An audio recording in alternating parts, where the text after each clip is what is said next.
Hello everyone, welcome back. ബാപ്കോൻ്റെ ഒരു പുതിയൊരു യൂട്യൂബ് വീഡിയോയിലേക്ക് വെൽക്കം. നിലവിൽ നമ്മൾ മൈസൂരിലാണ്. ഒരുപാട് വിദ്യാർത്ഥികളും രക്ഷിതാക്കളും റിക്വസ്റ്റ് ചെയ്ത കാര്യമാണ് ഫിസിയോതെറാപ്പി BPT എന്ന് പറയുന്ന കോഴ്സിനെ പറ്റിയിട്ടുള്ള ഒരു ഇൻ്റർവ്യൂ കാര്യങ്ങൾ ചെയ്യുമോ എന്നുള്ളത്. അപ്പോൾ ഇന്ന് നമ്മളുള്ളത് നമ്മുടെ കൂടെ ഒരു സ്റ്റുഡൻ്റ് ഉണ്ട്. ഓൾറെഡി BPT പഠിച്ചുകൊണ്ടിരിക്കുന്ന തേർഡ് ഇയർ സ്റ്റുഡൻ്റ് ആണ്. അതും നമ്മുടെ മൈസൂർ ഗോപാൽഗോഡ കോളേജിൽ. അപ്പോൾ ഇന്നത്തെ ഒരു വീഡിയോയിൽ നമ്മൾ BPT എന്ന് പറയുന്ന കോഴ്സിനെ പറ്റിയിട്ടുള്ള എല്ലാവിധ കാര്യങ്ങളും ഡിസ്കസ് ചെയ്യാൻ വേണ്ടി പോകുന്നുണ്ട്. അപ്പോൾ ഞാൻ എപ്പോഴും പറയുന്ന പോലെ തന്നെ നിങ്ങളൊരു വിദ്യാർത്ഥിയാണ് അല്ലെങ്കിൽ രക്ഷിതാവാണെന്നുണ്ടെങ്കിൽ ഈ ഒരു വീഡിയോ സ്റ്റാർട്ടിങ് തൊട്ട് എൻഡിങ് വരെ നിർബന്ധമായിട്ട് കാണാൻ വേണ്ടി ശ്രദ്ധിക്കുക. അതുപോലെ തന്നെ ഇതേപോലെ കോഴ്സിനെ പറ്റിയിട്ടോ കോളേജിനെ പറ്റിയിട്ടോ എക്സാംസിനെ പറ്റിയിട്ടോ ഏതെങ്കിലും കോളേജിന് ഫീസ് സ്ട്രക്ചറോ എന്തെങ്കിലും നിങ്ങൾക്ക് അറിയാൻ താല്പര്യമുണ്ടെങ്കിൽ താഴെ കമൻറ്റ് ചെയ്യാം. അല്ലാന്നുണ്ടെങ്കിൽ താഴെ കൊടുത്ത് നമ്പറിൽ എന്ത് ചെയ്യാം, കോൺടാക്ട് ചെയ്യാം. അപ്പോൾ നമുക്ക് വീഡിയോയിലേക്ക് പോകാം. പേരെന്താണ് വരുന്നത്? എൻ്റെ പേര് അനുശ്രീ. അനുശ്രീ. നാട്ടിലെ എവിടെ ലൊക്കേഷൻ വരുന്നത്? നാട്ടില് കാസർഗോഡ്. Okay okay. അപ്പോൾ ഏത് ഇയർ ആണ്? Third year student. ഓക്കെ. അതായത് ഈ ഒരു വീഡിയോ കാണുന്നത് BPT എന്ന് പറയുന്ന കോഴ്സിനെ പറ്റിയിട്ട് ഡീറ്റെയിൽ ആയിട്ട് അറിയാൻ വേണ്ടിയിട്ടുള്ള പാരൻസും സ്റ്റുഡൻസ് ആണ്. അപ്പോൾ ഫസ്റ്റ് ഓഫ് ഓൾ ഈ ഒരു കോഴ്സിനെ പറ്റിയിട്ട് അറിയാത്ത പാരൻസും സ്റ്റുഡൻസ് ഉണ്ടാവും, അറിയുന്ന ആളുകളുണ്ടാവും. അറിയാത്തവർക്ക് വേണ്ടി BPT എന്താണെന്നുള്ളതൊന്ന് ഡീറ്റെയിൽ ആയിട്ടൊന്ന് പറയാൻ വേണ്ടി പറ്റുമോ? BPT എന്ന് പറയുന്നത് ഒരു ഹെൽത്ത് കെയർ പ്രൊഫഷനാണ്. അതിൽ എന്താ വെച്ചാൽ നമുക്ക് മെഡിസിൻസ് ഇല്ലാതെ ഒരു പേഷ്യൻറ്റിനെ ഇപ്പം ഒരു സ്ട്രോക്ക് വന്നിട്ട് ഒരു ഫ്രാക്ചർ വന്ന ഒരു പേഷ്യൻറ്റിന് നമുക്ക് എക്സസൈസ് തെറാപ്പി, ഇലക്ട്രോ തെറാപ്പി ഒക്കെ വഴി വിത്തൗട്ട് മെഡിസിൻ എങ്ങനെ അവരെ പഴയ ലൈഫിലേക്ക് തിരിച്ചെത്തിക്കാം എന്നുള്ള ഒരു ഇത് ചെയ്യുന്നതാണ് ഈ കോഴ്സ് എന്ന് പറയുന്നത്. പഠന രീതിയാണ് ഇതിൽ പഠിക്കാനുണ്ടാവും അല്ലേ? ഫസ്റ്റ് ഇയർ മുതൽ ഫോർത്ത് ഇയർ വരെ ഈ കോഴ്സ് ഉള്ളത്. 4.5 ഫോർത്ത് ഹാഫ് ഇയേഴ്സ് ഇന്റേൺഷിപ്പാണ്. Okay okay. അതായത് അനുശ്രീ ഇപ്പോൾ എങ്ങനെയാണ് ഈ ഒരു കോഴ്സിലേക്ക് എത്തിയത്? അതായത് ഇപ്പോൾ അനുശ്രീക്ക് ചെറുപ്പം തൊട്ട് തന്നെ എങ്ങനെ ഒരു കോഴ്സിനെ പറ്റി ഇൻട്രസ്റ്റ് ഉണ്ടായിരുന്നു? സ്റ്റാർട്ടിങ് തൊട്ട് ഇന്ന് ഇവിടെ ഇരിക്കുന്ന വരെയുള്ള ഒരു ജേർണി ഒന്ന് ഡീറ്റെയിൽ ആയിട്ടൊന്ന് പറഞ്ഞതാണെന്നുണ്ടെങ്കിൽ നമുക്ക് സ്റ്റുഡൻസിനും പാരൻസിനും ഒന്ന് മനസ്സിലാക്കാൻ വേണ്ടി സാധിക്കും. ഡീറ്റെയിൽ ആയിട്ടൊന്ന് പറയാൻ വേണ്ടി പറ്റും. എനിക്കെന്ന് വെച്ചാൽ ചെറുത് മുതൽ എനിക്ക് ഈ ഈ മെഡിക്കൽ ഫീൽഡിനോട് ഭയങ്കര താല്പര്യമാണ്. അപ്പോൾ അങ്ങനെ 10th ഒക്കെ കഴിഞ്ഞ് ഇരിക്കുമ്പം പിന്നെ ഫുൾ കൺഫ്യൂസ്ഡ് ആയി, എന്താ ചെയ്യുക, എന്താ എടുക്കുക, ഏത് കോഴ്സ് എടുക്കണം, നീറ്റ് എഴുതണോ, അങ്ങനെയൊക്കെ മൊത്തത്തിൽ കൺഫ്യൂസ്ഡ് ആയിരിക്കുന്ന ടൈമിൽ വീട്ടിൽ നിന്ന് എന്നോട് പറഞ്ഞു ഫിസിയോതെറാപ്പി എടുത്ത്. എൻ്റെ ഒരു കസിൻ ഈ ഫിസിയോതെറാപ്പി കഴിഞ്ഞ ചേച്ചിയുണ്ട്. ചേച്ചി ഡോക്ടർ ആതിര എന്ന പേര്. ആ ചേച്ചി ഇപ്പോൾ കോഴിക്കോട് വർക്ക് ചെയ്തുകൊണ്ടിരിക്കുക. അപ്പം എന്നോട് ആ ഒരു ഇതിൽ എന്നോട് വീട്ടിൽ നിന്ന് പറഞ്ഞു ഫിസിയോതെറാപ്പി നല്ല കോഴ്സായി എടുത്തു. അപ്പം ആ ടൈമിൽ എൻ്റെ മൈൻഡിൽ ഫിസിയോതെറാപ്പി എന്ന് പറയുന്നത് മസാജ് എന്നുള്ള ഒരു കോൺസെപ്റ്റ്, അതുകൊണ്ട് ഞാൻ പറഞ്ഞു ഇല്ല, ചെയ്യുന്നില്ല എന്ന് പറഞ്ഞു.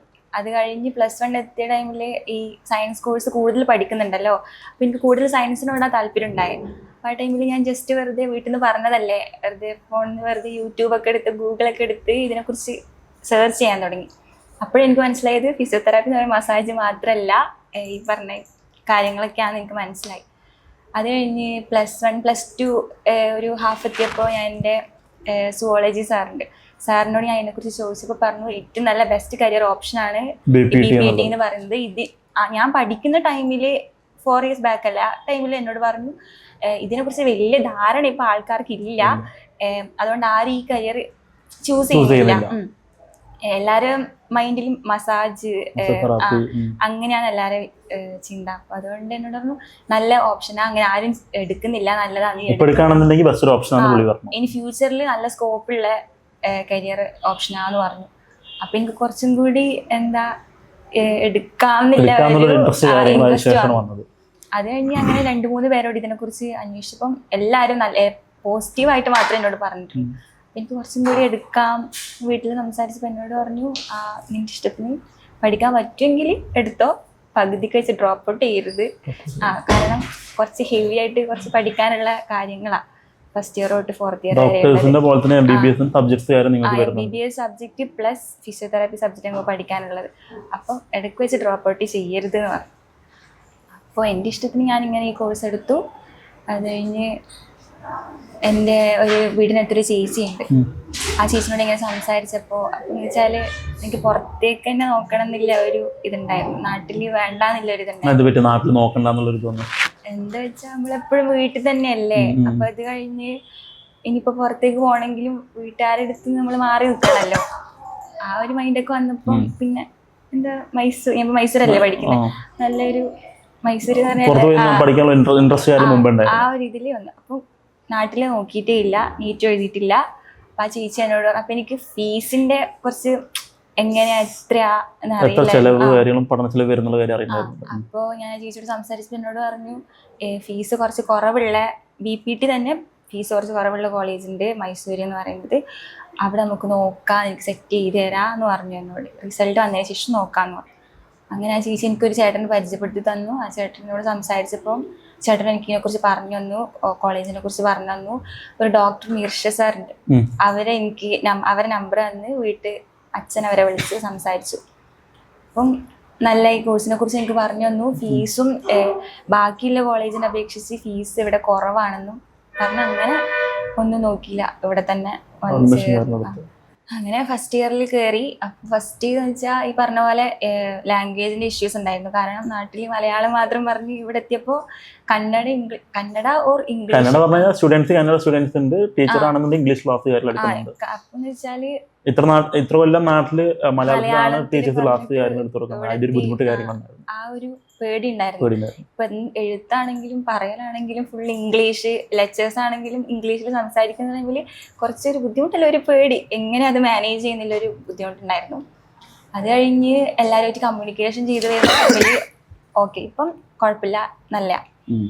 ഫസ്റ്റ് ഇയറിൽ വെച്ചാൽ anatomy, physiology, psychology, sociology, biochemistry, biomechanics ആണ് സബ്ജക്റ്റ് ഉള്ളത്. 6 സബ്ജക്ട്സ് ഉണ്ട്.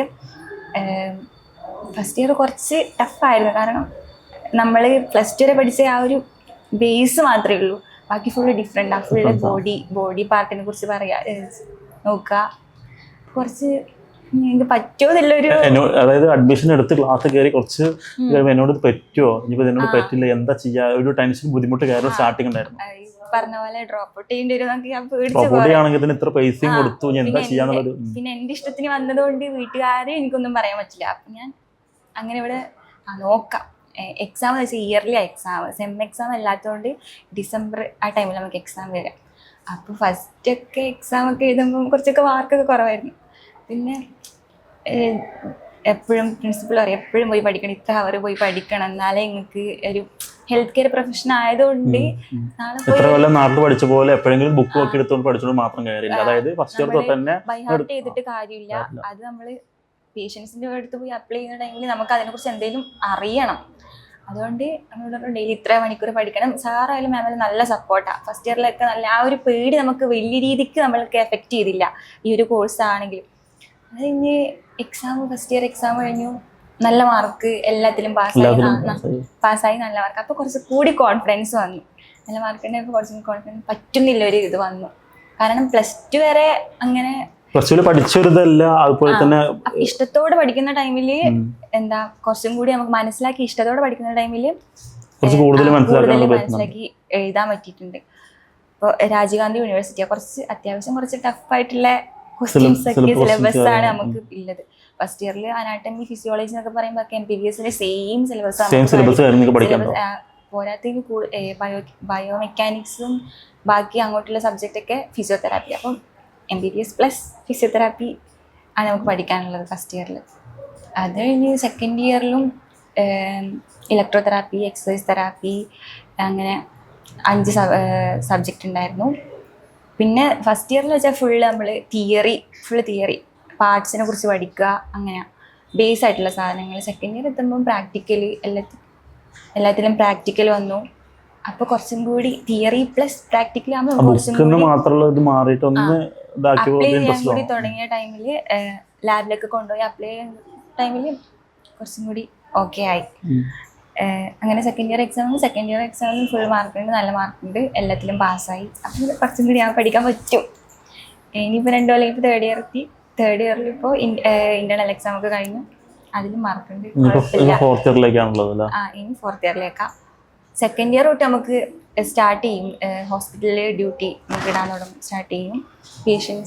സെക്കൻഡ് ഇയറിൽ പേഷ്യൻസിനെ ടച്ച് ചെയ്യാൻ വിടില്ല, നമ്മൾ തുടങ്ങിയതല്ലോ. തേർഡ് ഇയർ മുതൽ ഓരോ പേഷ്യൻസിനെ നമുക്ക് തീരും, ഓരോ വാർഡിൽ പോയി ഇത് ഫിസിയോതെറാപ്പി റിലേറ്റഡ് ആയിട്ടുള്ള പേഷ്യൻസിന് തീരും.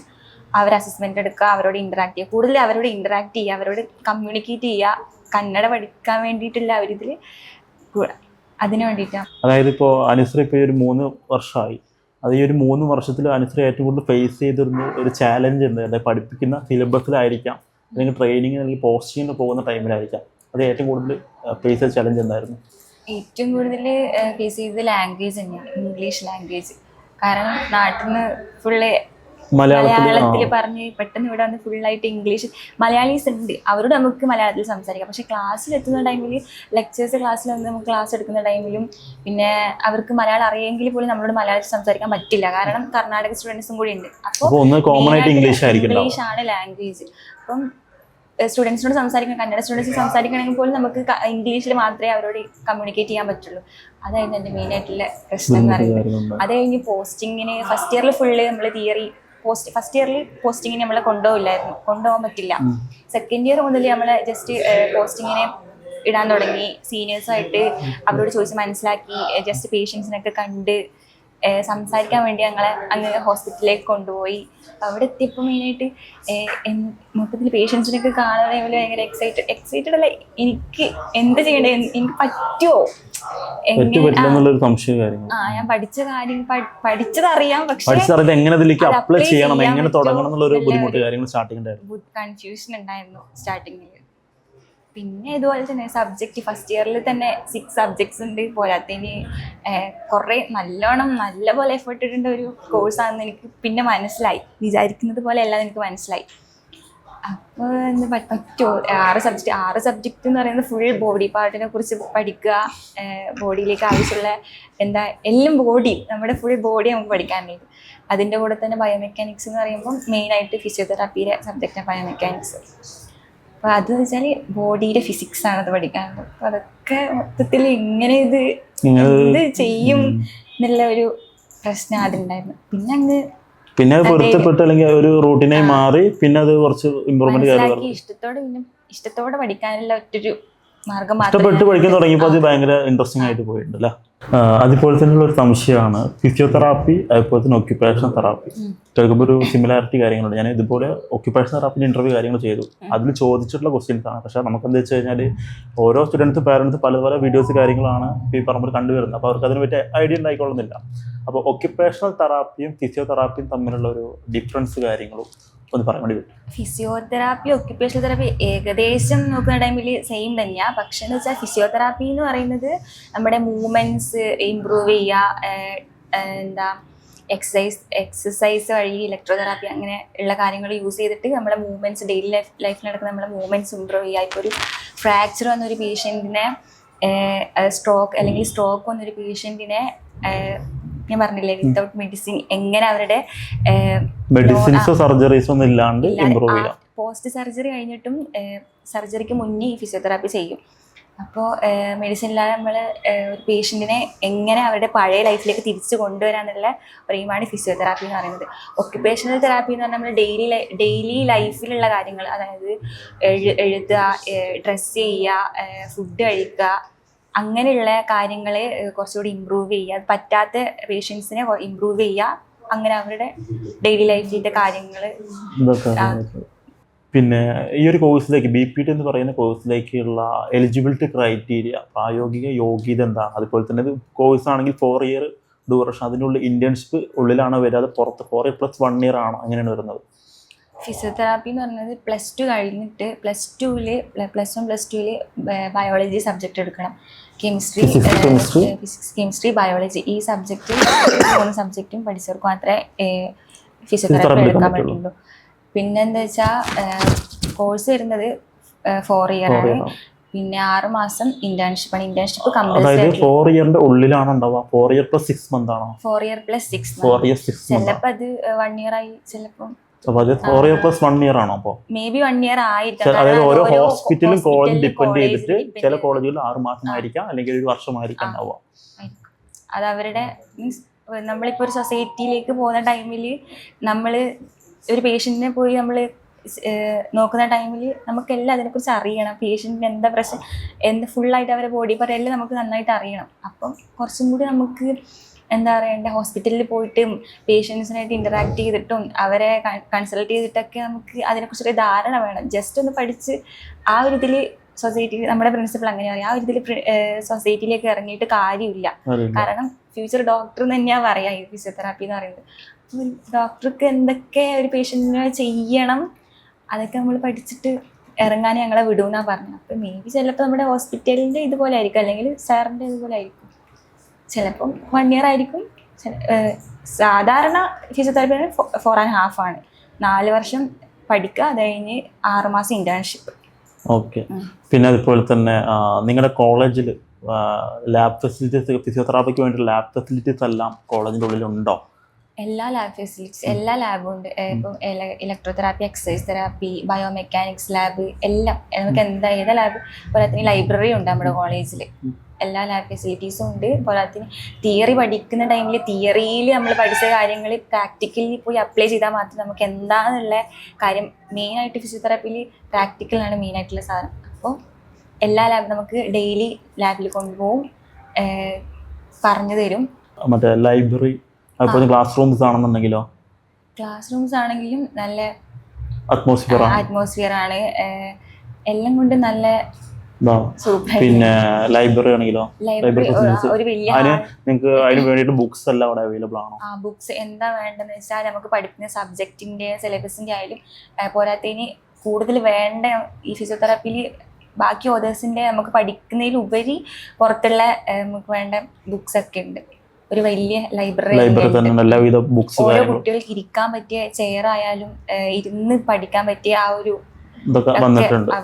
പിന്നെ ഞാൻ കാര്യം ചോദിക്കട്ടെ, അതായത് ഹോസ്പിറ്റലിൽ നിങ്ങൾക്ക് ഫിസിയോതെറാപ്പിക്ക് വേണ്ടിയിട്ടുള്ള എന്തൊക്കെ ഡിപ്പാർട്ട്മെന്റ് അല്ലെങ്കിൽ എന്തൊക്കെയാണ് അവിടെ ഫെസിലിറ്റീസ് കാര്യങ്ങൾ എല്ലാം ഉണ്ടോ? ഹോസ്പിറ്റലിൽ എന്ന് പറയുന്നത് ന്യൂറോൺ സോൺ എന്ന് പറയുന്നത് ഗോപാലഗോഡ മെമ്മോറിയൽ ഹോസ്പിറ്റൽ 300 ബെഡാണ്. 300 ബെഡ് അല്ലേ hospital? 300 bed multi speciality hospital. അവിടെ എന്ന് വെച്ചാൽ പ്രത്യേകമായിട്ടൊരു ബിൽഡിംഗ് തന്നെയുണ്ട്, ന്യൂറോസോൺ എന്ന് പറയുന്ന ഫിസിയോതെറാപ്പിക്ക് ആയിട്ടുള്ളത്. അവിടെ അതായത് നമ്മൾ കയറി ചെല്ലുന്ന ടൈമിൽ അവിടെ കാണുന്ന വൈറ്റ് ബിൽഡിംഗ് ആണ് ന്യൂറോസോൺ എന്ന് പറയുന്നത്. അവിടെ ഫിസിയോതെറാപ്പി, ബാക്കിയുള്ള MRI, നമ്മുടെ സ്റ്റുഡൻസിന് പഠിക്കാൻ പറ്റിയ MRI, എക്സ്റേ ചെയ്യുന്നത്, ലാബ്, ഫിസിയോതെറാപ്പിയുടെ ഡോക്ടേഴ്സ് ഒക്കെ ഉള്ള അത് ഒരു സെക്ഷനായിട്ട് അവിടെ ആ ഹോസ്പിറ്റലിന്റെ സൈഡിൽ വേറെ ഒരു വലിയ ബിൽഡിങ്ങിൽ അത് വേറെ തന്നെ ഉണ്ട്. എല്ലാം അവൈലബിൾ ആണ്. ഓക്കെ. പിന്നെ അതുപോലെ തന്നെ ഞാൻ ആദ്യം വിചാരിച്ചത് പൊതുവെ ഫിസിയോതെറാപ്പിയിലാണെങ്കിൽ കൂടുതലും കർണാടക സ്റ്റുഡൻസ് ആയിരിക്കും വിചാരിച്ചത്. പക്ഷെ വന്ന ടൈമിൽ 80% മാരിക്കും ഇപ്പോൾ പറഞ്ഞ കേരള സ്റ്റുഡൻസ് ആണ്. എന്താ വെച്ചാൽ ഇപ്പോൾ ഏകദേശം എല്ലാവർക്കും മനസ്സിലാവാൻ തുടങ്ങി ഫിസിയോതെറാപ്പി എന്ന് പറഞ്ഞാൽ മസാജ് മാത്രമല്ല എന്ന് മനസ്സിലായി. അതുകൊണ്ട് ഇപ്പോൾ പകുതി ആൾക്കാർ ഇപ്പം MBBS അല്ലെങ്കിൽ ഫിസിയോതെറാപ്പി, MBBS ഇല്ലെങ്കിൽ കാരണം ഇപ്പം ഇതിന് ഡോക്ടറിനുള്ള ആ ഒരു ഇതും കൂടി യൂസ് ചെയ്യാന്നില്ല. ഇപ്പം 4.5 പഠിച്ച് BPT കഴിഞ്ഞാൽ ഞങ്ങൾക്ക് ഡോക്ടറിനുള്ള ആ ഒരു പ്രിഫിക്സ് യൂസ് ചെയ്യാന്നുള്ളൊരു ഇതുകൊണ്ട് കൂടുതൽ ആൾക്കാർക്കും ഇപ്പം ഫിസിയോതെറാപ്പി എന്താ ഫിസിയോതെറാപ്പി എന്നുള്ള ആ ഒരു ഐഡിയാസ് വരാൻ തുടങ്ങി. അപ്പോൾ ഇവിടെ എൻ്റെ കൂടെ പഠിക്കുന്നതിൽ പകുതി ആൾക്കാരും 80% സ്റ്റുഡൻസും മലയാളികളായിട്ട് തന്നെയാണ് ഉള്ളത്. പിന്നെ ഇപ്പോൾ വരുന്ന സ്റ്റുഡൻസ് ആയാലും മലയാളികൾ തന്നെയാണ്. നാട്ടിലത്തെ അന്തരീക്ഷത്തിൽ നോക്കുകയാണെങ്കിൽ ഫുൾ മലയാളികൾ തന്നെയാണ്. അതുപോലെ തന്നെ നിങ്ങൾക്ക് കോളേജിൽ കറക്റ്റ് ആയിട്ടുള്ള പ്രാക്ടിക്കൽ ട്രെയിനിങ് കാര്യങ്ങൾ കിട്ടുന്നുണ്ടോ? അപ്പം നല്ലപോലെ കിട്ടുന്നുണ്ട്. പ്രാക്ടിക്കലി ഫസ്റ്റ് ഇയർ മുതൽ 4th year വരെയുള്ളവർക്ക് തിയറി ക്ലാസ് എടുത്തതിന് ശേഷം നെക്സ്റ്റ് നമുക്ക് പ്രാക്ടിക്കൽ ലാബിലേക്ക് കൊണ്ടുപോകും. ഓരോ ബാച്ചിനായിട്ട് കുട്ടികൾ 40 അടുത്ത് കുട്ടികളുണ്ട് ഒരു ക്ലാസ് തന്നെ. അപ്പം ബാച്ചായിട്ട് ഒരാൾ ലാബിൽ കൊണ്ടുപോകും. നല്ല രീതിക്ക് നമുക്ക് പ്രാക്ടിക്കലി നമുക്ക് ഒരു സ്റ്റുഡൻറ്റിനെ മോഡലാക്കി വെച്ച് അവരെ വെച്ചിട്ട് നമുക്ക് സാറായാലും പ്രിൻസിപ്പൽ ആയാലും മാം ആയാലും നമുക്ക് നല്ലപോലെ പറഞ്ഞു തന്നിട്ട് മനസ്സിലാക്കിയ ശേഷം മാത്രമേ ലാബിൽ ഇറങ്ങാറുള്ളൂ. അതുപോലെ തന്നെ നിങ്ങൾക്ക് ഗോപാൽഗോഡ ഹോസ്പിറ്റലിൽ മാത്രം ട്രെയിനിങ് കാര്യങ്ങൾ വരുന്നുണ്ടോ? ഇപ്പം 3rd year വരെ നോക്കി ഇപ്പം നമ്മുടെ പ്രിൻസിപ്പൽ സാറിന് നമുക്ക് ഒരു ഈ ഡോക്ടർ ഇനാം സാറിന് ഒരു ക്ലിനിക്ക് ഉണ്ട്. അപ്പോൾ 2nd year നമുക്ക് സാറിന് വരുന്ന പേഷ്യൻസിനെ ഒന്ന് നോക്കാൻ വേണ്ടി എന്താ നടക്കുന്നത് നോക്കാൻ വേണ്ടി നമ്മളെ അവിടത്തേക്ക് കൊണ്ടുപോയി സാറിൻ്റെ ക്ലിനിക്കൊക്കെ നമുക്ക് കാണിച്ചു തന്നിട്ടുണ്ടായിരുന്നു. പേഷ്യൻസിനെ പേഷ്യൻ്റായിട്ട് ഇൻറ്ററാക്ട് ചെയ്യാൻ സാറ് ഹെൽപ്പ് ചെയ്തു. ഇപ്പോൾ 3rd year ഇപ്പോൾ നമുക്ക് നമ്മുടെ ഹോസ്പിറ്റലിൽ മാത്രമേ ഡ്യൂട്ടി ഉള്ളൂ. 4th years പുറത്ത് പോകുന്നുണ്ട്. കമ്മ്യൂണിറ്റി പോസ്റ്റിംഗ് ഒക്കെ അവർക്കുണ്ട് എന്നാ പറഞ്ഞു. പിന്നെ എന്തെങ്കിലും സ്പോർട്സ് ഏതെങ്കിലും കോളേജിൽ സ്പോർട്സ് ഡേ ഒക്കെ ഉള്ള ടൈമിൽ അവരവിടെ ഡ്യൂട്ടിക്ക് ഇടും. പിന്നെ അതുപോലെ തന്നെ നമ്മുടെ നിങ്ങളുടെ കോളേജിലെ ഫാക്കൽറ്റീസ് ആണെന്നുണ്ട് എക്സ്പീരിയൻസ്ഡ് ആയിട്ടുള്ള ഫാക്കൽറ്റീസ് ആണോ വരുന്നത്? നിങ്ങൾക്ക് അതിലേക്ക് ഇപ്പോൾ ഫസ്റ്റ് ഇയർ തൊട്ട് തന്നെ നിങ്ങൾക്ക് അതിൻ്റെ അവരൊരു എക്സ്പീരിയൻസ് കാര്യം നിങ്ങൾക്ക് കിട്ടുന്നുണ്ടോ? അവർ വർക്ക് ചെയ്തതിൻ്റെ എക്സ്പീരിയൻസുകൾ പറഞ്ഞു തരുന്നതൊക്കെ ഉണ്ടോ? നമ്മുടെ മാമാരായാലും സാറായാലും സാറിപ്പോൾ PhD ചെയ്തുകൊണ്ടിരിക്കുക. മാമാരെയൊക്കെ MBT കഴിഞ്ഞ് വന്നവരാ. അവർ ഓരോരാളും നമുക്ക് എടുക്കുന്ന സബ്ജക്റ്റിൻ്റെ മാസ്റ്റർ എടുത്ത് പഠിപ്പിക്കുന്നത്. അപ്പോൾ അവർക്കൊക്കെ നല്ല എക്സ്പീരിയൻസ് ആയിട്ടുള്ള മാം തന്നെ, നല്ല ഫ്രണ്ട്ലി ആണ്. പോരാത്തതിന് എന്ത് ക്വസ്റ്റ്യൻ വേണമെങ്കിൽ നമുക്ക് ചോദിക്കാം, എന്ത് ഡൗട്ട് വേണമെങ്കിലും നമുക്ക് ചോദിക്കാം. ഹെൽപ്ഫുള്ളാണ്. അതുപോലെ നിങ്ങൾക്കിപ്പോൾ നാട്ടിൽ നിന്നോ ഇപ്പോൾ കണ്ണൂർ, അവിടെ കണ്ണൂർ പയ്യന്നൂരിൽ നിന്ന്. ഓക്കെ. അപ്പോൾ അവിടെ നാട്ടിൽ നിന്ന് ഇപ്പോൾ ഇങ്ങോട്ട് വരുന്നതിനുള്ള ട്രാൻസ്പോർട്ടേഷൻ കാര്യങ്ങൾ എന്തെങ്കിലും വിധത്തിലുള്ള ബുദ്ധിമുട്ടുകൾ കാര്യങ്ങളുണ്ടോ? അവിടെ നിന്ന് എങ്ങനെയാണ്, ബസ്സിലാണോ വരുന്നത് അതോ ട്രെയിനിലാണോ വരുന്നത്? എവിടുന്ന് കയറിയിട്ട് ഇവിടെ ഇറങ്ങണം, അതുപോലെ ബുദ്ധിമുട്ട് കാര്യങ്ങളുണ്ട്, എങ്ങനെയുണ്ട് അതിൻ്റെ ക്ലാരിറ്റി പറയുന്നത്? എനിക്കെന്ന് വെച്ചാൽ പയ്യന്നൂരിൽ ഡയറക്റ്റ് ബസ് ഉണ്ട്. അവിടുന്ന് എനിക്ക് 8 മണിക്ക് ബസ്സിൽ കയറിയാൽ ഇവിടെ 3 മണിക്ക് എത്തും. അതും നമ്മുടെ KSRTC തന്നെയാണ്. പൈസ ആയാലും വലിയ ഭയങ്കരമായിട്ട് ഇല്ലതില്ല. എനിക്ക് 6 മണിക്കൂർ 7 മണിക്കൂറിനുള്ളിൽ എനിക്ക് ഇവിടെ എത്താൻ പറ്റും. പിന്നെ ഇവിടുന്ന് ഇവിടെ ബസ് സ്റ്റാൻഡിൽ നിന്ന് ഒരു 5 മിനിറ്റ് 10 മിനിറ്റുള്ളിൽ നമുക്ക് കോളേജിലേക്കായാലും എത്താൻ പറ്റും, ഹോസ്റ്റലിലേക്കായാലും എത്താൻ പറ്റും. ഇതെന്ന് വെച്ചാൽ ഒരു സിറ്റീൻ്റെ അടുത്ത് തന്നെയാണല്ലോ നമ്മുടെ കോളേജിലുള്ളത്. അപ്പോൾ ആ ഒരു ബുദ്ധിമുട്ടൊന്നുമില്ല. പിന്നെ ട്രെയിൻ ആയാലും ഉണ്ട്, പക്ഷെ ഞാൻ വരിക ബസ്സാണ് പ്രിഫറൻസ് കാര്യം ചെയ്യുന്നത്. പിന്നെ അതുപോലെ ഞാനിപ്പോൾ വന്ന ടൈമിൽ എല്ലാ സ്റ്റുഡൻസ് ആണെങ്കിലും ഭയങ്കര ഫ്രണ്ട്ലി ആണ്. പിന്നെ അതുപോലെ തന്നെ പേരൻസിനും സ്റ്റുഡൻസിനെ സംബന്ധിച്ചുള്ള ഏറ്റവും വലിയ ഡൗട്ടാണ് കുട്ടികൾ പുറത്തോട്ട് പഠിക്കുമ്പോൾ റാഗിങ് ഉണ്ടാവുമോ, സേഫ് ആണോ എന്നുള്ളത്. അപ്പോൾ ഇവിടെ റാഗിങ് അങ്ങനത്തെ ബുദ്ധിമുട്ട് കാര്യങ്ങൾ ഉണ്ടായിട്ടുണ്ടോ, അല്ലെങ്കിൽ ഇപ്പോൾ ഈ പറഞ്ഞ സേഫ് ആണോ? നമ്മുടെ കോളേജ് വെച്ചാൽ റാഗിങ് ഫ്രീ ആയിട്ടുള്ള ഫിസിയോതെറാപ്പിക്ക് അങ്ങനത്തെ ഒരു ഇതില്ല ഇതുവരെ. എല്ലാവരും നല്ല ഫ്രണ്ട്ലി. ഇപ്പോൾ സീനിയേഴ്സ് ആയാലും ഇപ്പം ജൂനിയേഴ്സിനോടായാലും അവർക്ക് എന്തെങ്കിലും ഹെൽപ്പ് വേണമെങ്കിൽ അവരൊന്ന് ചോദിക്കേണ്ട ആ ഒരു ഇത് ഉണ്ട്. കുഴപ്പമൊന്നുമില്ല. ഒരു റാഗിങ് അങ്ങനത്തെ സംഭവങ്ങളൊന്നുമില്ല ഈ നമ്മുടെ കോളേജിലില്ല. ബാക്കിയുള്ള കോളേജിലൊക്കെ ഉണ്ടെന്നാ പറഞ്ഞിട്ടെ. അതിനപേക്ഷിച്ച് ഇവിടെ അങ്ങനത്തെ ഒരു ഇതേ ഇല്ല. എല്ലാം നല്ല ഫ്രണ്ട്ലിയാ. പ്രിൻസിപ്പളൊക്കെ എപ്പോഴും സാർ ഇവിടെ തന്നെ ഉണ്ടാവും, എല്ലാവരും വാച്ച് ചെയ്യും. അപ്പോൾ നിങ്ങൾക്ക് ഈ ഇന്റേൺഷിപ്പ് കാര്യങ്ങൾ ചെയ്യുന്നത് കമ്പൽസറി ആണോ BPT? ഫിസിയോതെറാപ്പിക്ക് ഇന്റേൺഷിപ്പ് ആണ് മെയിൻ. അത് എന്തായാലും കമ്പൽസറി ആയിട്ടുള്ള കാര്യമാണ്. അതാ ഞാൻ പറഞ്ഞ ചിലപ്പോൾ നമുക്ക് 1 ഇയർ ആയിരിക്കും ഇന്റേൺഷിപ്പ് തരാൻ പോകുന്നത്. നമ്മുടെ എക്സ്പീരിയൻസ് കൂടുന്നതനുസരിച്ചാണ് നമുക്ക് പേഷ്യന്റിനോട് പോയിട്ട് ഇനിയിപ്പം ഇറങ്ങിയാലും പേഷ്യന്റ് പോയിട്ട് ഇന്ററാക്ട് ചെയ്യണമെങ്കിൽ നമുക്ക് എന്തെങ്കിലും അറിയണ്ടേ. അപ്പം ഇന്റേൺഷിപ്പ് കമ്പൽസറി ആണ്. ഓക്കെ. അതുപോലെ തന്നെ ഈ ഒരു BPT എന്ന് പറയുന്ന കോഴ്സിന് ഇന്റേൺഷിപ്പ് അല്ലെങ്കിൽ പ്രാക്ടിക്കൽസ് എത്രമാത്രം പ്രധാനമാണ് അല്ലെങ്കിൽ ഇമ്പോർട്ടൻസ് ആണ്? ഫിസിയോതെറാപ്പി എന്ന് പറഞ്ഞാൽ മെയിനായിട്ട് നമ്മൾ ചെയ്യുന്ന പ്രാക്ടിക്കൽ മാത്രമായി. തിയറി പഠിച്ചുകൊണ്ട് മാത്രം നമുക്കിപ്പം ഒരു ബോഡി പാർട്ടിന് നമുക്ക് ഇത് ഇന്ന സ്ഥലത്താണെന്ന് പറഞ്ഞുകൊണ്ട് മാത്രം നമുക്ക് എല്ലാവർക്കും അത് ക്യാച്ച് ചെയ്യാൻ പറ്റില്ല. പിന്നെന്ന് വെച്ചാൽ അതിൻ്റെ ഫങ്ഷൻസ് ജസ്റ്റ് ഒന്ന് തിയറിയിൽ പറഞ്ഞു തന്നാൽ നമുക്ക് അപ്ലൈ ചെയ്യാൻ പറ്റില്ലല്ലോ. അപ്പം മെയിനായിട്ട് ഫിസിയോതെറാപ്പിയിൽ മെയിനായിട്ടുള്ള കാര്യം എന്ന് വെച്ചാൽ പ്രാക്ടിക്കൽസ് തന്നെയാണ്. ഓക്കെ. പിന്നെ അതുപോലെ തന്നെ നമ്മളിപ്പോൾ BPTക്ക് വേണ്ടി ഒരു കോളേജിൽ സ്റ്റുഡൻറ്റ് അല്ലെങ്കിൽ പാരൻറ്റ് കോളേജ് നോക്കുന്ന ടൈമിൽ എന്തൊക്കെയാണ് ഒരു കോളേജ് സെലക്ട് ചെയ്യുമ്പോൾ ശ്രദ്ധിക്കേണ്ട പ്രധാനപ്പെട്ട കാര്യങ്ങൾ? മെയിനായിട്ട് നോക്കേണ്ടത് ഏത് യൂണിവേഴ്സിറ്റിയുടെ അണ്ടറിലാണ് വരുന്നത് നോക്കണം. പിന്നെ കോളേജ് സെലക്ട് ചെയ്യുന്ന ടൈമിൽ കോളേജിലുള്ള പറഞ്ഞ പോലെ ലാബ് കാര്യങ്ങൾ നോക്കാനുണ്ട്. ലെക്ചേഴ്സ് അവർ എക്സ്പീരിയൻസ്ഡ് ആണോ നോക്കണം. പ്രിൻസിപ്പൽസ്, പിന്നെ കേരളത്തിൽ നിന്ന് വരുന്ന കുട്ടി, ഇവിടെ പുറത്ത് പഠിക്കുന്ന നോക്കുക. Maximum all over college visit ചെയ്തതിന് ശേഷം എടുക്കുന്നതാണ് നല്ലത്. അതുപോലെ തന്നെ ഞാൻ സംശയം കാര്യം ചോദിച്ചോട്ടെ. അതായത് ഇപ്പോൾ നമ്മൾ BPT എന്ന് പറയുന്ന കോഴ്സിന് വേണ്ടിയിട്ട് ഗവൺമെന്റ് കോളേജിൽ പോയിട്ട് അഡ്മിഷൻ എടുത്ത് പഠിക്കുന്നതാണോ അതോ പ്രൈവറ്റ് കോളേജിൽ പോയിട്ട് പഠിക്കുന്നതാണോ നല്ലത്? ഗവൺമെന്റ് കോളേജ് ഫീസ് ഉണ്ടാവില്ല, ഫീസ് കുറവായിരിക്കും. പ്രൈവറ്റില് ഫീസ് കൂടുതലായിരിക്കും. പക്ഷെ പൈസ കൊടുത്ത് പഠിക്കുമ്പോൾ നമുക്ക് അതിൻ്റെതായ എക്സ്പോഷർ കാര്യങ്ങൾ ഉത്തരവാദിത്തോടു കൂടി അവർ പഠിപ്പിക്കും കിട്ടും. ഗവൺമെന്റിൽ ഇപ്പം നാട്ടിലിപ്പോൾ കാണുന്നില്ലേ. മനസ്സിലായി. അപ്പം അതുകൊണ്ട് പ്രൈവറ്റ് പഠിക്കുന്നതായിരിക്കും ഒന്നും കൂടി ബെറ്റർ ആയിട്ടുണ്ടാവുക. അതുപോലെ തന്നെ ഈ ഒരു BPT സ്റ്റുഡൻസും അതുപോലെ തന്നെ പാരൻസും സാധാരണ ഈ അഡ്മിഷൻ ടൈമിൽ ചെയ്യുന്ന മിസ്റ്റേക്സ് കാര്യങ്ങൾ എന്തൊക്കെയാണ്? അഡ്മിഷൻ ടൈമിൽ ഈ കുട്ടികൾ എന്തെങ്കിലും ഗൂഗിളിലൊക്കെ സെർച്ച് ചെയ്ത് യൂട്യൂബൊക്കെ നോക്കി ഏത് ബെസ്റ്റ് കോളേജ് ഏതാൾക്ക് നോക്കി അങ്ങനെ നോക്കി അഡ്മിഷൻ എടുക്കും. അഡ്മിഷൻ എടുക്കുന്ന ആൾക്കാരുണ്ട്. വന്ന് എന്താ ഇവിടെ എന്താ അവസ്ഥ എന്നോ, അല്ലാതെ യൂണിവേഴ്സിറ്റിയുടെ അണ്ടറിലാണോ അപ്രൂവ്ഡ് ആണോ നോക്കാതെ, ഫെസിലിറ്റീസ് ഉണ്ടോ, എങ്ങനെയാ പഠിപ്പിക്കുന്നവരൊക്കെ എങ്ങനെയാ, സ്റ്റുഡൻസ് എങ്ങനെയാണെന്ന് നോക്കാതെ വന്ന് കണ്ട്, കോളേജ് നോക്കാതെ ഓൺലൈൻ വഴി അങ്ങനെയൊക്കെ എടുക്കുന്ന സ്റ്റുഡൻസ് ഉണ്ട്. അപ്പം മെയിനായിട്ട് വന്ന് കോളേജ് നമ്മൾ കാണുക, എന്നിട്ട് നമ്മൾ അഡ്മിഷൻ എടുക്കുക. അപ്പം ഞാൻ മംഗലാപുരത്ത് ഓൾറെഡി ഞാൻ ഒരു അഡ്മിഷൻ എടുക്കാൻ വേണ്ടി ഒരു കോളേജിൽ പോയി നോക്കിയിട്ടില്ല. അതിനെക്കുറിച്ച് ഞാൻ ഒരാൾ വഴി ഞാൻ അറിഞ്ഞു. അപ്പം അത് കഴിഞ്ഞ് പിന്നെ അതിനെപ്പറ്റി വേറെ പഠിച്ചിറങ്ങിയവരോട് അന്വേഷിക്കുന്ന ടൈമിലാണ് എനിക്ക് മനസ്സിലായത് അത്ര നല്ല ഈ ഫിസിയോതെറാപ്പിക്ക് പറ്റിയ കോളേജ് അല്ല അത്. പിന്നെ അവർ ഇപ്പൊ എന്ന് വെച്ചാൽ മംഗലാപുരം അധികം ഓണായിട്ടുള്ള യൂണിവേഴ്സിറ്റിയാ. ഇപ്പൊ രാജീവ് ഗാന്ധി അങ്ങനെ വരുന്നതല്ല. അപ്പം പഠിച്ചിറങ്ങുന്ന ടൈമിൽ നമുക്കൊരു നല്ല സർട്ടിഫിക്കറ്റ് വേണമെങ്കിൽ യൂണിവേഴ്സിറ്റി മെയിൻ ആയിട്ട് നമ്മൾ നോക്കേണ്ടത് ഗവൺമെന്റ് യൂണിവേഴ്സിറ്റിന്റെ അണ്ടറിൽ പഠിക്കുന്നതാണ് ഒന്നുകൂടി ഗവൺമെന്റ് അണ്ടറിലുള്ള യൂണിവേഴ്സിറ്റിയാണ്. അപ്പം അങ്ങനെ നോക്കിയ ടൈമിൽ മെയിനായിട്ട് ഞാൻ നോക്കിയത് രാജീവ് ഗാന്ധി യൂണിവേഴ്സിറ്റി അണ്ടറിലാണോ എന്ന് മാത്രമേ മെയിനായിട്ട് നോക്കിയത്. പിന്നെ ഇവിടെ കോളേജ് ആയാലും ഹോസ്പിറ്റലിൽ വന്ന് വിസിറ്റ് ചെയ്ത ടൈമിൽ എല്ലാം കൊണ്ടും അറ്റ്മോസ്ഫിയർ ആയാലും എല്ലാം കൊണ്ടും എനിക്ക് നല്ലതായി തോന്നിയത് ഈ കോളേജാണ്. അപ്പം ഞാൻ ഈ മൈസൂരാണ് ചൂസ് ചെയ്തത്. ബിപിഡിയിൽ ഇന്റേൺഷിപ്പിൽ സ്റ്റുഡൻസിന് ലഭിക്കുന്ന സ്കിൽ ആൻഡ് ട്രെയിനിങ് എന്തൊക്കെയാണ്?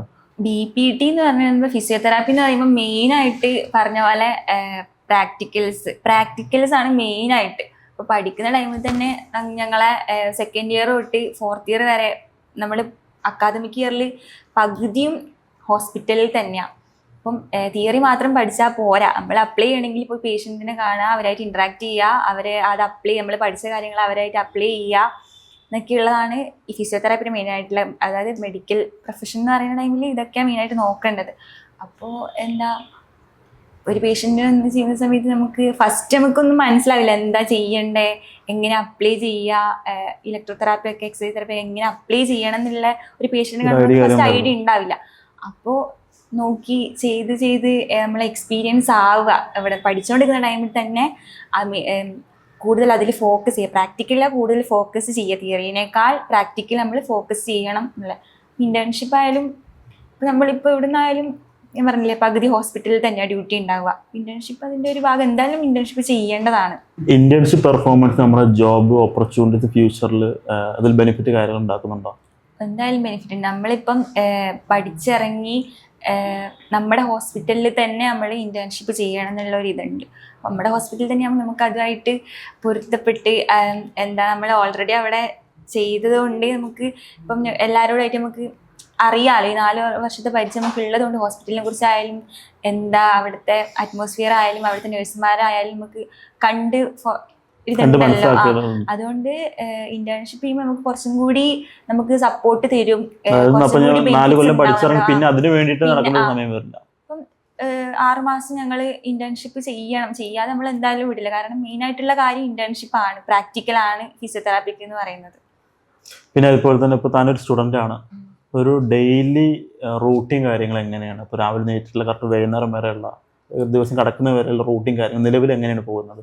ഡെയിലി റൂട്ടീൻ എന്ന് പറയാ, രാവിലെ എഴുന്നേക്കും, 9 മണിയാകുമ്പം കോളേജ് ബസ് വരും. അത് കഴിഞ്ഞ് ഒരു 9-9:30 ഒക്കെ ആകുമ്പോൾ നമുക്ക് ക്ലാസ് സ്റ്റാർട്ട് ചെയ്യും. ഇപ്പോൾ 3rd ഇയർ ആയതുകൊണ്ട് എല്ലാം ഭയങ്കര കുറച്ച് സ്ട്രിക്റ്റ് ആയിട്ട് മെയിൻറ്റെയിൻ ചെയ്തുകൊണ്ട് ഇപ്പം ലെക്ചേഴ്സ് ആയാലും ഭയങ്കര കുറച്ച് ഫ്രീ പീരീഡ് ഒന്നും അങ്ങനെ കിട്ടാറില്ല. പരമാവധി നമ്മളെ കൂടുതൽ അതിൽ ഫോക്കസ് ചെയ്യാന്നുള്ള ഒരു ഇതിലാണ് ഇപ്പോൾ കൊണ്ടുപോകുന്നത്. 3rd ഇയർ ആയതുകൊണ്ട് ഇപ്പം ഇനി 1 കൊല്ലം കൂടിയല്ലേ ഉള്ളൂ. അപ്പോൾ പരമാവധി അസൈൻമെന്റ്സ് ഒക്കെ ഇഷ്ടം പോലെ അസൈൻമെന്റ്സ് ഒക്കെ തരും. ഒരു ദിവസം ഒരു 9-10 അസൈൻമെന്റ്സ് ഒക്കെ നമുക്ക് തരും. അതിരുന്ന് എഴുതുക, അത് സബ്മിറ്റ് ചെയ്യുക. അവർ പറയുന്ന ടൈമിൽ സബ്മിറ്റ് ചെയ്യേണ്ടി വരും. കുറച്ച് നല്ല അത്യാവശ്യം ഇപ്പോൾ 3rd ഇയർ ആയതുകൊണ്ട് പറയാമല്ലോ, കുറച്ച് ബുദ്ധിമുട്ടാണ്. ലഞ്ച് ബ്രേക്ക് ഇവിടെ നമുക്ക് ഫിസിയോതെറാപ്പി ബാച്ചിന് ലഞ്ച് ബ്രേക്ക് 12:30. അത് കഴിഞ്ഞ് ലഞ്ച് നമ്മുടെ മലയാളി മെസ്സാണ് അവിടെ ഉള്ളത്. കേരള ഫുഡാണ്.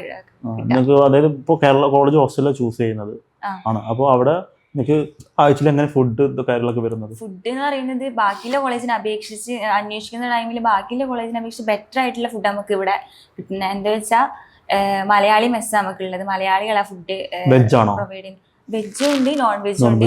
വീക്ക്ലി ട്വൈസ് നമുക്ക് നോൺ വെജ് കിട്ടും. ബാക്കിയുള്ള ടൈമില് നമ്മുടെ വീട്ടിൽ കിട്ടുന്ന ഫുഡ് നമുക്ക് കിട്ടില്ല. കാരണം ഇത്രയും കുട്ടികൾക്ക് ഫുഡ് ഉണ്ടാക്കി കൊടുക്കുമ്പോൾ അതിൻ്റെതായ പരിമിതി. ഞാൻ ഇന്നലെ ഇവിടുന്ന് ഫുഡ് കഴിച്ചിട്ടുണ്ടായിരുന്നു. അപ്പൊ നല്ല ഫുഡായിരുന്നല്ലോ. ഫുഡൊക്കെ നല്ലതാ. പക്ഷെ നമ്മുടെ വീട്ടിൽ നിന്ന് കിട്ടുന്ന ആ ഒരു നമുക്ക് കിട്ടും. പക്ഷെ മലയാളി നമ്മുടെ കേരളത്തിൽ കിട്ടുന്ന സെയിം ടേസ്റ്റിലുള്ള ഫുഡ് തന്നെ നമുക്ക് കിട്ടുക. സാമ്പാർ, പിന്നെ അങ്ങനെ അവിയൽ, അങ്ങനത്തെ ഉള്ള ഫുഡ് തന്നെ നമുക്ക് കിട്ടുക. ഫുഡിന്റെ കാര്യത്തിലൊന്നും വലിയ ബാക്കിയുള്ള കോളേജിനെ അപേക്ഷിച്ച് നോക്കുന്നുണ്ടെങ്കിൽ ബെറ്റർ ആയിട്ടുള്ള ഫുഡ് നമുക്ക് കിട്ടിക്കൊണ്ടിരിക്കുന്നത്. വേറെ പ്രശ്നമൊന്നുമില്ല. അത് കഴിഞ്ഞ് 1:30 നമുക്ക് ക്ലാസ് ആദ്യം സ്റ്റാർട്ട് ചെയ്യും. 3:30, 3:50 വരെയൊക്കെ ക്ലാസ് ഉണ്ടാവും. ബസ് വരും.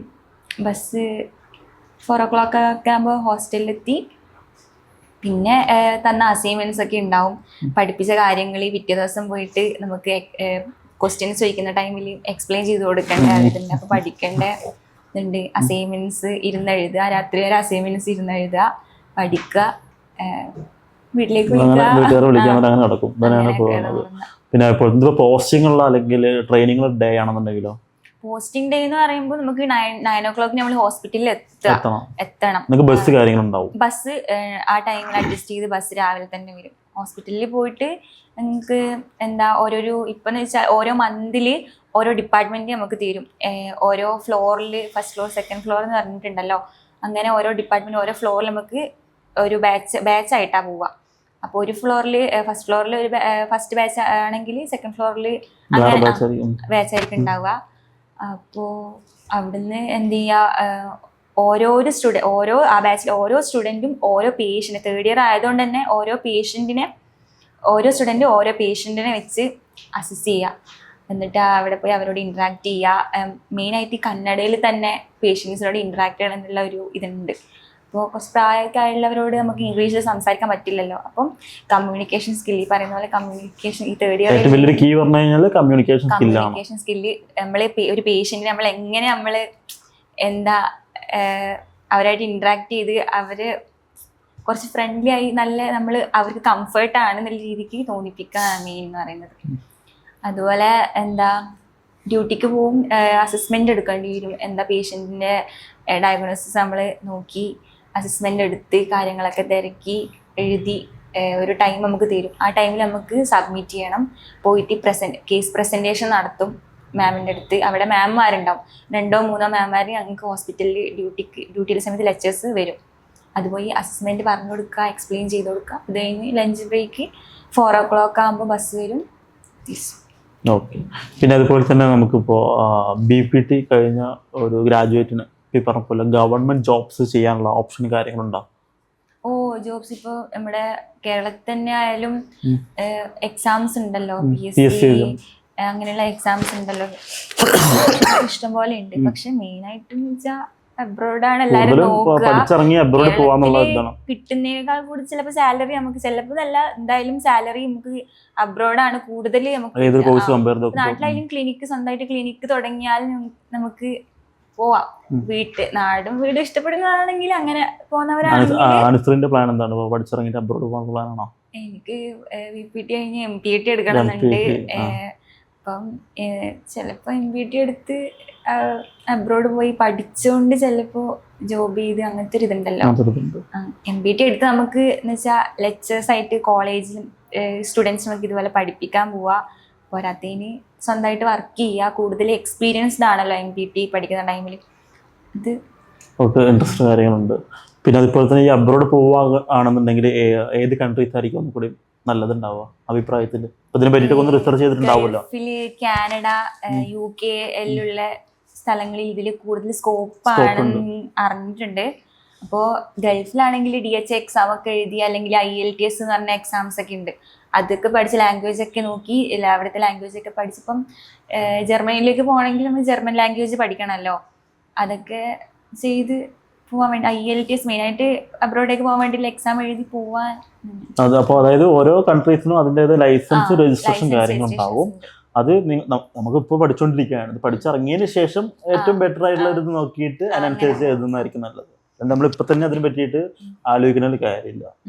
അതായത് പല സ്റ്റുഡൻസിനും കോൺടാക്ട് ചെയ്യുമ്പോൾ പറയാറുണ്ട് എനിക്ക് ഇന്ന രാജ്യത്തേക്ക് പോകാൻ താല്പര്യം, കോഴ്സ് പഠിച്ചിട്ടില്ല, ആ എന്നെ അത് നമ്മളിപ്പോ പഠിച്ച് ഫസ്റ്റ് ഞാനും പോണം അബ്രോഡ് പോവണം എന്തായാലും വീട് വിട്ട് മാറി എന്തായാലും നിൽക്കുന്നുണ്ട്. അത് കഴിഞ്ഞിട്ട് എന്തായാലും പോണം, അതൊരു എക്സ്പീരിയൻസ് ചെയ്യാലോ, എന്താ അവസ്ഥ നമുക്ക് നോക്കാലോ. പിന്നെ കേരളത്തിൽ നിൽക്കുന്നതിനേക്കാൾ കൂടുതൽ നല്ലത് എല്ലാവരും ഇപ്പൊ അബ്രോഡിലേക്ക് തന്നെയാണ് പോകുന്നത്. അപ്പം ഫിസിയോതെറാപ്പിക്കായാലും പുറത്ത് നല്ല സ്കോപ്പ് ഉണ്ടെന്ന് കേട്ടിട്ടുണ്ട്.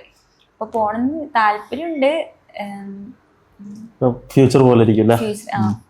ഇത് കഴിഞ്ഞിട്ട് എന്താന്നുള്ള ഇത് നോക്കാം.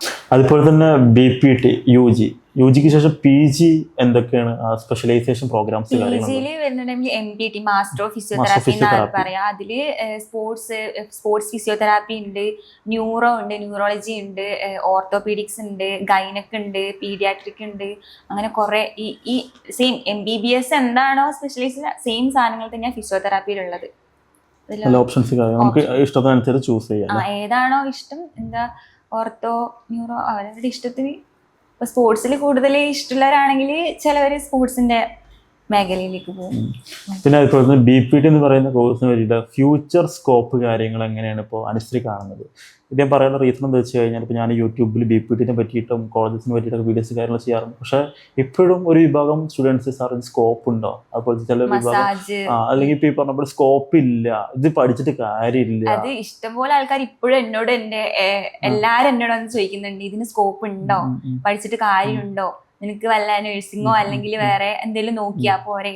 അപ്പൊ ഞാൻ പറയും, ഞാൻ ഇഷ്ടപ്പെട്ടെടുത്ത കോഴ്സാ, എനിക്ക് അതിൽ പോകാൻ താല്പര്യമില്ല. ഇതെന്ന് വെച്ചാല് എന്താ പറയാ, അങ്ങനെ പറയുന്നതല്ല. നഴ്സിംഗ് ആയാലും ഇപ്പൊ ഒരാൾ അണ്ടറിൽ നമ്മൾ വർക്ക് ചെയ്യണം, അവരുടെ സമയത്ത് പോയിട്ട് നമ്മൾ പോയി വർക്ക് ചെയ്യുക, നൈറ്റ് ഡ്യൂട്ടി ഷിഫ്റ്റ് ഒക്കെ ഉണ്ട്. ഫിസിയോതെറാപ്പി എന്ന് പറയുമ്പോൾ ഇൻഡിവിജ്വലായി ഇൻഡിപെൻഡന്റ് ആയി നമ്മൾ വർക്ക് ചെയ്യുക. അപ്പം എന്റെ ഇത് നോക്കുന്ന ടൈമിൽ എനിക്ക് ഒരാൾ അങ്ങനെ ചെയ്യും ഇങ്ങനെ ചെയ്യുന്ന പറയുന്ന ടൈമിൽ എനിക്കത് ഇഷ്ടമല്ല. എനിക്ക് എന്റേതായ ഞാനൊരു പ്രൊഫഷണലി തിരഞ്ഞെടുത്ത് എനിക്ക് എന്റെ ഇഷ്ടത്തിന് എനിക്ക് ചെയ്യാം, ബാക്കിയില്ല അങ്ങനെ ചെയ്യും.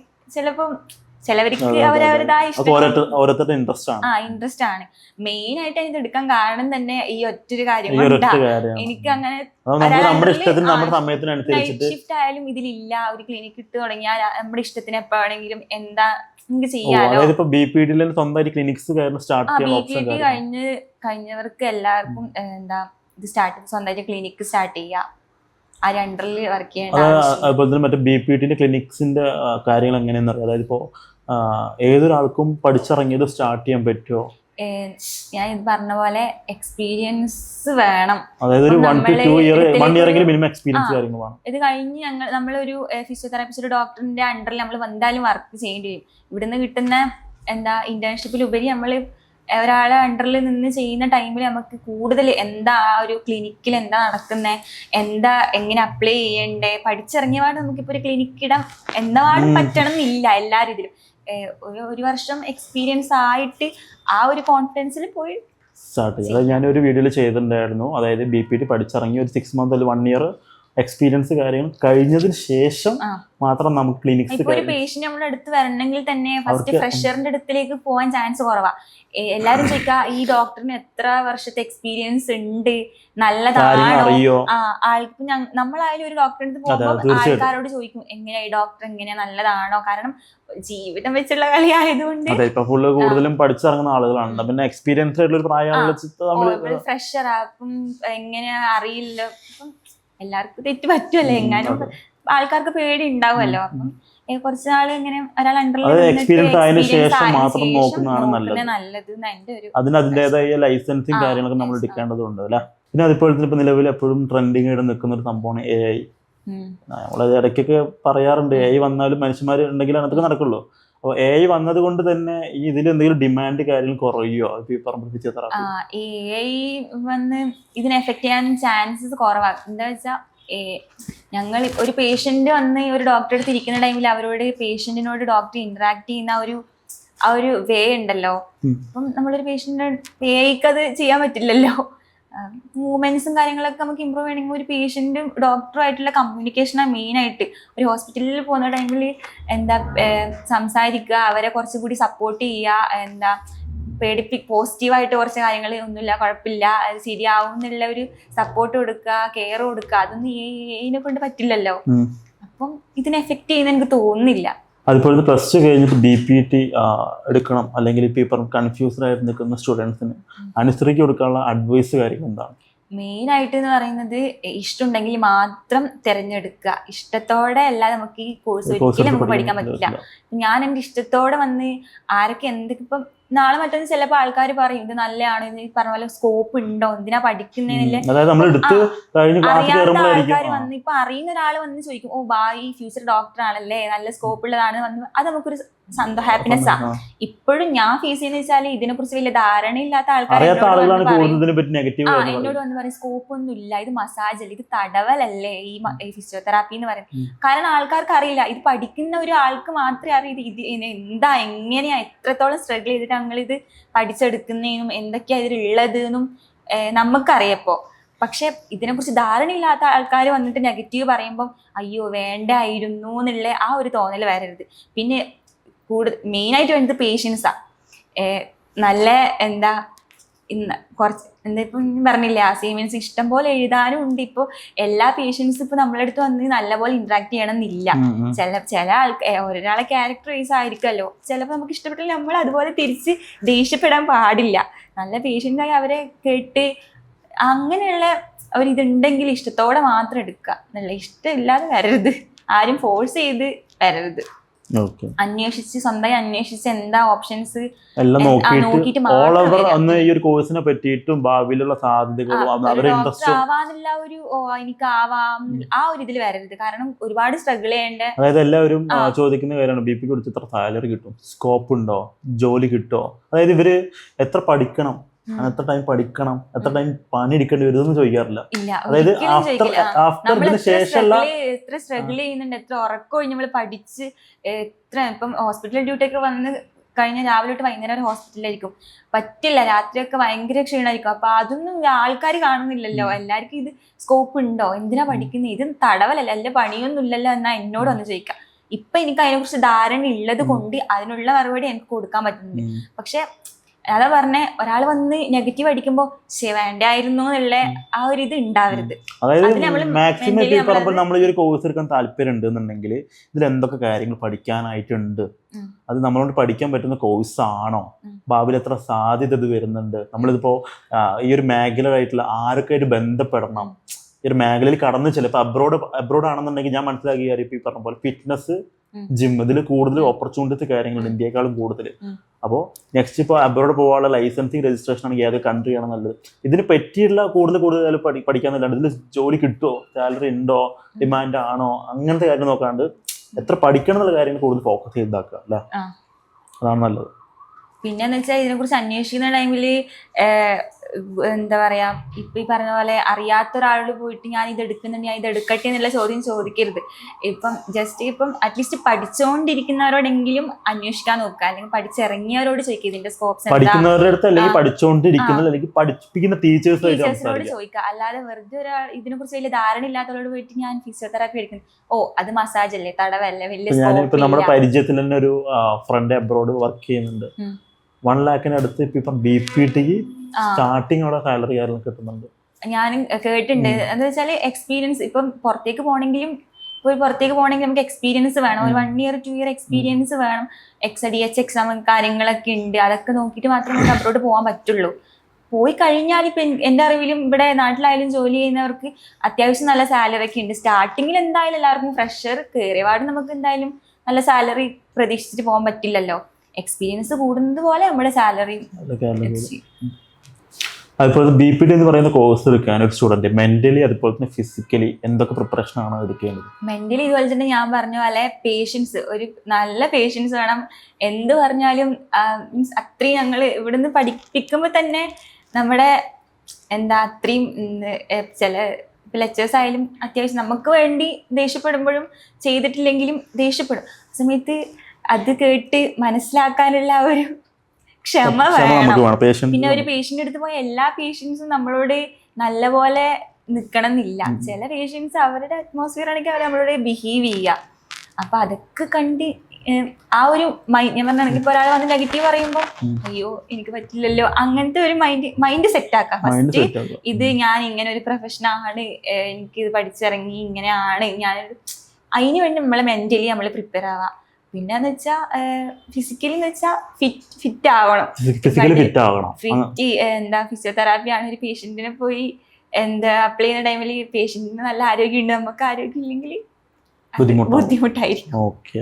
അതുപോലെ തന്നെ ലാസ്റ്റ് ആയിട്ട് ഒരു ക്വസ്റ്റൻ എന്താ വെച്ച് കഴിഞ്ഞാൽ, തനിക്കിപ്പോൾ ഈ പറഞ്ഞ പോലെ പാരൻസിനും സ്റ്റുഡൻസിനും വേണ്ടി ഒരു മെസ്സേജ് കാര്യങ്ങൾ കൊടുക്കാൻ വേണ്ടി പറ്റുമോ? ഇന്ന രീതിക്ക് നിങ്ങൾ ഇങ്ങനത്തെ കാര്യങ്ങൾ ശ്രദ്ധിക്കണം, എന്താണ് മെസ്സേജ് കാര്യങ്ങൾ ലാസ്റ്റ് ആയിട്ട് കൊടുക്കാനുള്ളത്? ഫസ്റ്റ് എന്ന് പറഞ്ഞാൽ ആദ്യം പറഞ്ഞ പോലെ തന്നെ നമ്മൾ എന്താ ഒരു കോളേജ് ചൂസ് ചെയ്യുന്ന ടൈമിൽ ഏതിൻ്റെ അണ്ടറിലാണ് ഈ കോളേജ് വരുന്നത്. ഇപ്പം ഞാൻ പറഞ്ഞ കണക്ക് ഫിസിയോതെറാപ്പി പറയുമ്പോൾ പ്രാക്ടിക്കൽസിന് കൂടുതൽ ഇമ്പോർട്ടൻ്റ് ഉള്ള ഒരു കരിയർ ഓപ്ഷനാണ് ഈ ഫിസിയോതെറാപ്പി എന്ന് പറയുന്നത്. അപ്പോൾ കോളേജിൽ ഇതിൻ്റെ ഫെസിലിറ്റീസ് ഉണ്ടോ, ഈ ലെക്ചേഴ്സ് എങ്ങനെയുള്ളവരാ, എന്താ MPT കഴിഞ്ഞവരാണോ, അത് കഴിഞ്ഞ് നല്ല നമ്മളെ ഫ്രണ്ട്ലി ആണോ, സ്റ്റുഡൻസ് എങ്ങനെയാ, പിന്നെന്താ ഇപ്പം കർണാടകയിലാണെങ്കിൽ രാജീവ് ഗാന്ധി യൂണിവേഴ്സിറ്റി അണ്ടറിലാണ്, ഗവൺമെന്റിന്റെ കീഴിലുള്ള യൂണിവേഴ്സിറ്റി ആണോ നോക്കുക. അത് കഴിഞ്ഞ് കോളേജിന് എത്ര എക്സ്പീരിയൻസ് ഉണ്ട് നോക്കുക. ഇതൊക്കെ ലാസ്റ്റ് സർട്ടിഫിക്കറ്റ് നമ്മൾ ഒരു സ്ഥലത്ത് ജോബ് ചെയ്യാൻ വേണ്ടി പോകുന്ന ടൈമിൽ സർട്ടിഫിക്കറ്റിൽ നമുക്ക് കാണുമ്പം അവരെ ഇംപ്രസ് ചെയ്യണമെങ്കിൽ നമുക്ക് ഇതൊക്കെ ആവശ്യമാണ്. പിന്നെന്ന് വെച്ചാൽ പാരൻസിനോട് പറയാനുള്ളത്, കുട്ടികൾക്ക് ഇഷ്ടമാണെങ്കിൽ പഠിപ്പിക്കുക, എന്താ എല്ലാം നോക്കി അവർക്ക് വേണ്ടിയുള്ള കാര്യങ്ങൾ ചെയ്തു കൊടുത്ത്, ഇപ്പൊ ലോൺ ആയാലും ഇപ്പൊ ഈ കോളേജിൽ ലോൺ ഫെസിലിറ്റീസ് ചെയ്തു കൊടുക്കുന്നുണ്ട്. ലാസ്റ്റ് ജോബൊക്കെ കിട്ടി നമ്മുടെ തിരിച്ചടച്ചാൽ മതി. പഠിക്കാൻ കഴിവുണ്ട്, പക്ഷെ പൈസ ബുദ്ധിമുട്ട് എല്ലാവർക്കും അങ്ങനെ തന്നെയാ. ഇഷ്ടത്തോടെ വന്നാലും പൈസയുടെ പ്രശ്നങ്ങളുണ്ടാവും. പക്ഷെ ലോണൊക്കെ ഉണ്ടെങ്കിൽ നമ്മൾ ലാസ്റ്റ് ജോബൊക്കെ കിട്ടി അടച്ചാൽ മതി. പാരൻസിന് അതിനുള്ള പ്രശ്നമില്ല. ബാക്കി നമ്മുടെ കയ്യിലാണ്, നമ്മൾ പഠിക്കുന്നത് പോലെയാണ്. ഇഷ്ടമുണ്ടെങ്കിൽ കുട്ടികളെ പരമാവധി നല്ല സ്കോപ്പുള്ള കോഴ്സ് തന്നെയാണ്. തീർച്ചയായും ഞാൻ സജസ്റ്റ് ചെയ്ത് കൊടുക്കും. കാരണം ഞാൻ ഇഷ്ടത്തോടെ വന്ന് എടുത്ത കോഴ്സാണ്. 10ാം ക്ലാസ് മുതൽ ഇത് ഞാൻ അറിഞ്ഞ്, ബാക്കിയുള്ളവർക്ക് ഇതിനെ കുറിച്ച് അറിയില്ലെങ്കിലും ഞാൻ ആ ടൈമിൽ ഇതൊക്കെ സെർച്ച് ചെയ്ത് എൻ്റെ ഇഷ്ടത്തിന് ഞാൻ വന്ന് എടുത്ത കോഴ്സ് ആയതുകൊണ്ട് ഇപ്പോൾ ഒരാൾ വന്ന് നെഗറ്റീവ് അടിച്ചാൽ എനിക്ക് അവരോട് തിരിച്ച് പറയാനുള്ള ആ ഒരു മൈൻഡ് ഉണ്ട്. അതുകൊണ്ട് സജസ്റ്റ് ചെയ്യും. അപ്പോൾ ഇതുവരെ എല്ലാവിധ കാര്യങ്ങളും പറഞ്ഞു തന്ന അനുശ്രീക്ക് വളരെയധികം നന്ദി. ഇനി അടുത്ത ഇയറും കഴിഞ്ഞ് നല്ലൊരു ജോലിയിലേക്ക് എത്തട്ടെ എന്ന് ആശംസിക്കുന്നു, അല്ലെങ്കിൽ പ്രാർത്ഥിക്കുന്നു. ഇനിയിപ്പോൾ ഈ പറഞ്ഞപ്പോൾ നമ്മൾ കോഴ്സിനെ പറ്റിയിട്ടും കോളേജിനെ പറ്റിയിട്ടും എക്സാംസിനെ പറ്റിയിട്ടും എല്ലാ കോളേജിനെ പറ്റി ഡിസ്കസ് കാര്യങ്ങൾ ചെയ്യുന്നതായിരിക്കും. ഈ പറഞ്ഞതിൽ നിങ്ങൾക്ക് എന്തെങ്കിലും വിധത്തിലുള്ള സംശയമുള്ള കാര്യങ്ങളുണ്ടെങ്കിൽ കമൻറ്റ് ചെയ്യാം, അല്ലാന്നുണ്ടെങ്കിൽ താഴെ കൊടുത്തിട്ട് നമ്പറിൽ എന്ത് ചെയ്യാം, കോൺടാക്ട് ചെയ്യാം. അപ്പോൾ അടുത്ത നല്ലൊരു വീഡിയോ ആയിട്ട് വീണ്ടും വരുന്നതായിരിക്കും.